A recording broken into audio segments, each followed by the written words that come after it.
Today I'm going to show you how to get your MC number. Sometimes you might hear it called motor carrier registration or operating authority. It means the same thing.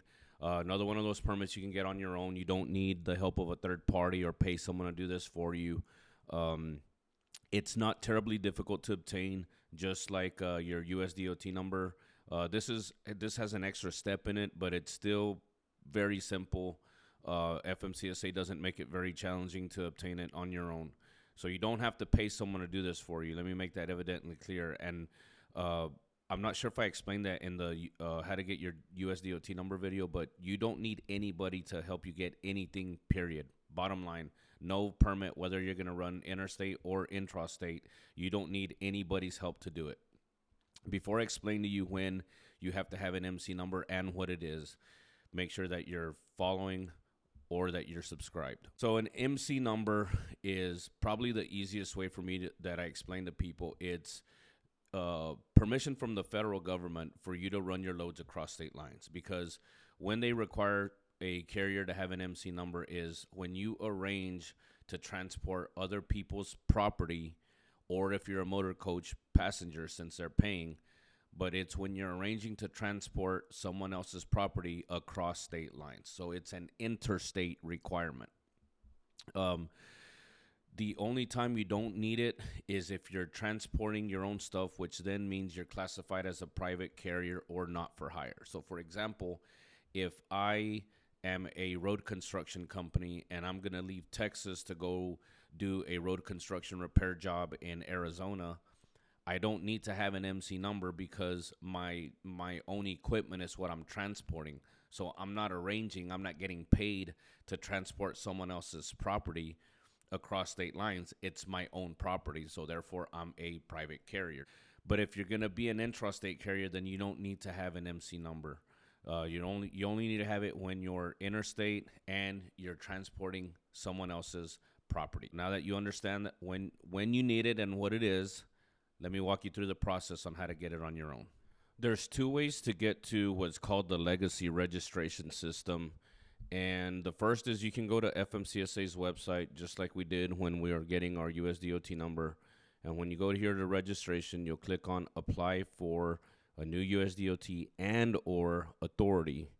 And once you click on it, it's going to take you, and you're going to have to go through the login.gov. Some of you are aware or saw the notice from FMCSA that advised as of January 1st, 2024, you have to have a login.gov account in order to be able to enter into any other registration systems.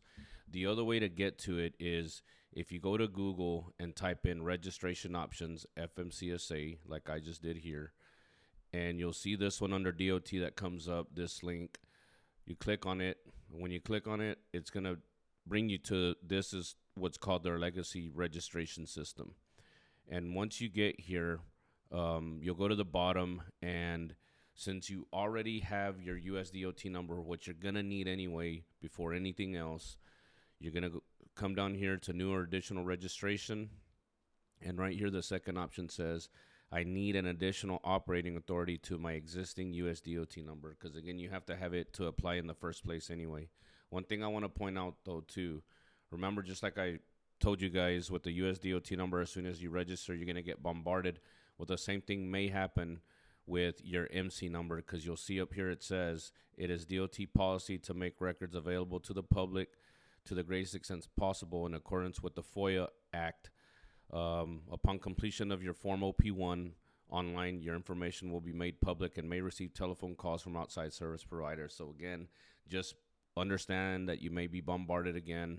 It's not as bad as when you first get your USDOT number, but still you may receive a lot of solicitations.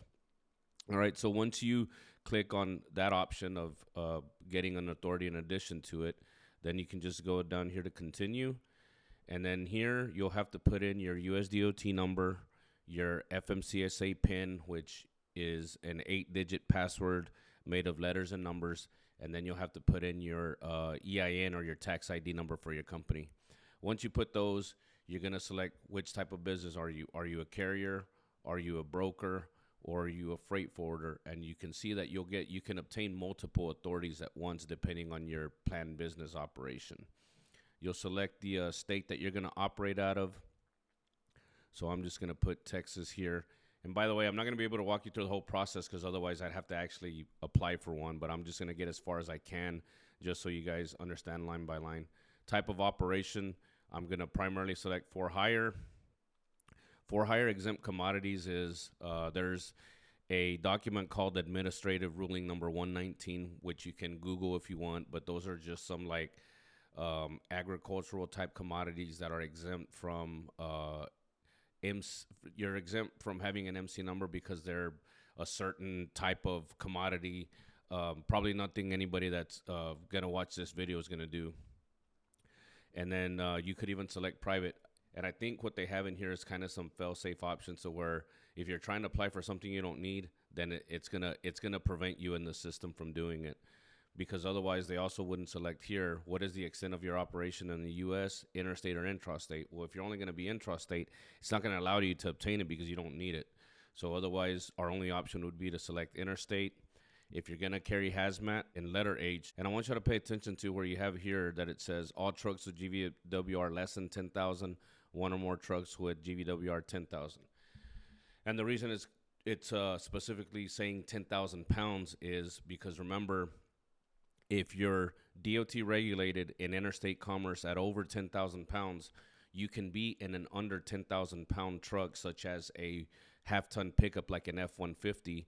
But because you're pulling a trailer that puts you over 10 in combination, then you would still be DOT regulated. And if you're transporting someone else's property in that trailer and getting paid to do it, you would still need to have an MC number. So sometimes you might get confused with like, well, why would I select that if my trucks are under 10,000 pounds? Well, because remember, to be regulated, you can be in a single vehicle or combination over 10,000 pounds. So then you would otherwise still need to have an MC number. Because again, remember that all of this stuff wasn't written specific to a tractor trailer. It's to whatever meets the definition of a commercially regulated vehicle. We'll just say here that we have, big trucks or, even hot shots, with a 1 ton and a gooseneck or whatever. And then once we select all those boxes, we'll continue. And then obviously for me, it's going to get errors because I don't have numbers to input into the system. But as you go on, it's going to be the same thing. You're just going to select the correct box for whatever question it asks. And how much does it cost? $300 is what it's going to charge you when you're going to finalize your number.